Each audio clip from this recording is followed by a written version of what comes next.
Hello dears, എല്ലാവർക്കും ഏതോ ജന്മകൽപ്പന പുത്തൻ പ്രൊമോ വിശേഷങ്ങളിലേക്ക് സ്വാഗതം. അപ്പൊ ഇന്നത്തെ ഒരു പ്രൊമോ ആകപ്പാടെ പ്രേക്ഷകരൊക്കെ കൺഫ്യൂഷൻ ആക്കുന്ന ഒരു തരത്തിലാട്ടോ പോയിക്കൊണ്ടിരിക്കുന്നത്. ആദ്യം തന്നെ നമ്മുടെ മനോരമ ആ ഒരു പായസത്തിന്റെ പേരിൽ അവിടെ ആ ഒരു വീട്ടിലൊരു ഭൂകമ്പം തന്നെ സൃഷ്ടിക്കുന്നുണ്ട്. അപ്പൊ നമ്മുടെ ആകാശ് ആയതുകൊണ്ട് നമ്മുടെ പ്രീതിയെ കൈവിടാതെ നിർത്തുന്നുണ്ട്. അപ്പൊ നമ്മുടെ ശ്രുതി പറയുന്നുണ്ട്, ആകാശ് സാർ ആയതുകൊണ്ട് എനിക്ക് ഭയങ്കര വിശ്വാസമാണ്, എന്ത് തന്നെ വന്നാലും പ്രീതി ചേച്ചിയെ കൈവിടില്ല എന്ന് എനിക്കറിയാം എന്നൊക്കെ പറയുന്നുണ്ട് കേട്ടോ. അപ്പുറത്ത് നമ്മുടെ അശ്വിന്റെ അടുത്ത് ഇപ്പോൾ നമ്മുടെ ശ്രുതിയില്ല, ശ്രുതി എല്ലാം പാക്കൊക്കെ ചെയ്ത് പോകുന്നുണ്ട്.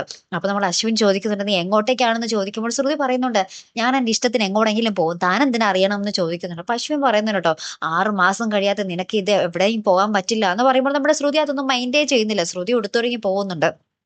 പക്ഷെ അവിടെ നമുക്ക് പ്രേക്ഷകർക്ക് അറിയേണ്ടത്, അവിടെ നമ്മൾ ശ്രുതി പോകുന്നത് നമ്മുടെ ശ്യാമിന്റെ കൂടെയാട്ടോ. അപ്പൊ ശ്യാമിന്റെ കൂടെ ശ്രുതി എവിടേക്ക്, എന്തിന് പോകുന്നു എന്നൊക്കെയാട്ടോ നമുക്ക് ഇനി അറിയേണ്ടത്. ഇനി നമ്മുടെ ശ്രുതി ആ ഒരു സത്യങ്ങൾ തെളിയിക്കാനുള്ള ആ ഒരു നീക്ക് പോക്കിലാണോ പോയിക്കൊണ്ടിരിക്കുന്നത് എന്നൊക്കെ നമുക്ക് കാത്തിരുന്നതിനെ കാണാം കേട്ടോ. അപ്പൊ ഇതുപോലുള്ള പ്രൊമോ റിവ്യൂസിനും എപ്പിസോഡ് റിവ്യൂസിനും ഒക്കെ നിങ്ങൾ മറക്കാതെ ചാനൽ സബ്സ്ക്രൈബ് ചെയ്യുക. അടുത്തൊരു വീഡിയോ വരുന്നത് വരയ്ക്കും ഗുഡ് ബൈ.